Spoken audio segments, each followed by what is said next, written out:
Hey everyone, this is Drew Lundquist and Tanya Weston, and we're going to do a video here to talk to you about HCC codes and CDPS codes.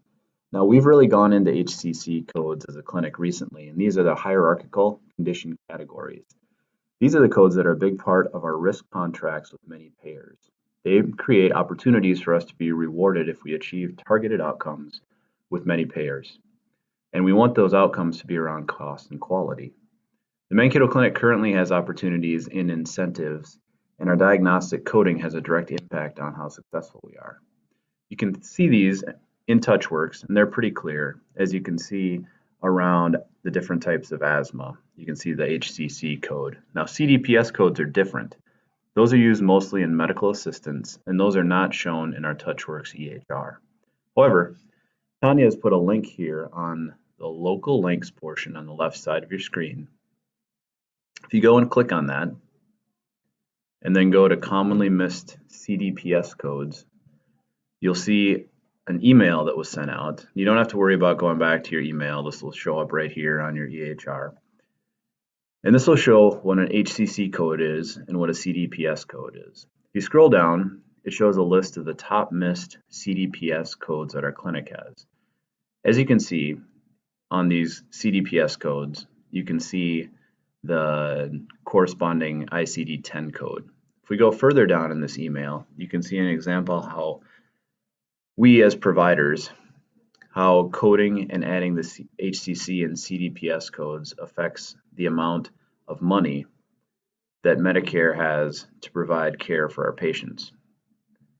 So Bertha here is a 65-year-old female. She has rheumatoid arthritis, diabetes with complication, lung cancer, depression, and macular degeneration.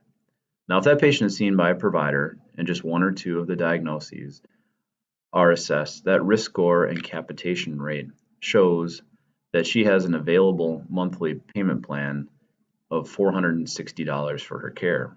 However, if at that same visit, the provider assesses all of her chronic conditions, this then shows her to be as sick as she actually is, and her risk score and capitation rate then allow around $1,855 towards her care.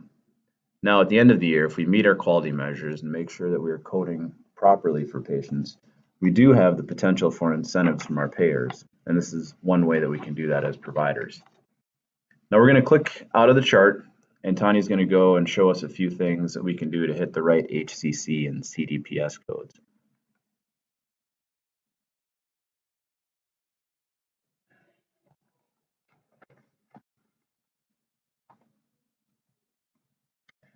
So in the clinical desktop for a patient, if you go to add a new problem and you type in the search box, for example, a diagnosis like diabetes, you'll notice that when I type in just that word, only my favorites will appear in the output.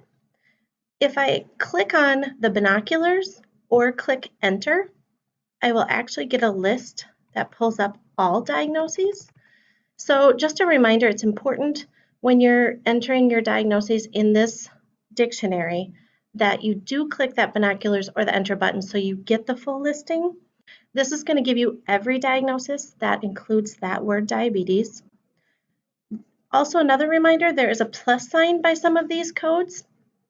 And if you click on that plus sign, it actually opens up what's called clinical qualifiers. Clinical qualifiers are elements that will help narrow down your search for the problem. So for example, if this is a type 2 diabetic and you click on the type 2 in your clinical qualifier screen, that will narrow down your search and limit you to only the type 2 diagnoses.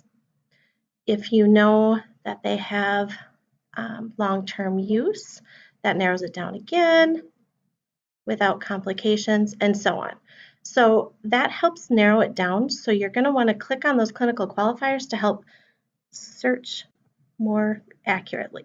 So be sure also when you're looking through your active problem list in this dictionary to make note that some of these diagnosis codes do have that HCC indicator on them. So you'll want to make sure you click on the one that is most accurate and is reflecting the care for that patient's illness.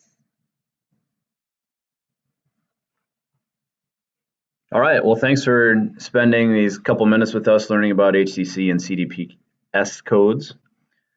They are certainly important to us as a clinic, and we'll try to do occasional educational videos like this in the future on other similar topics.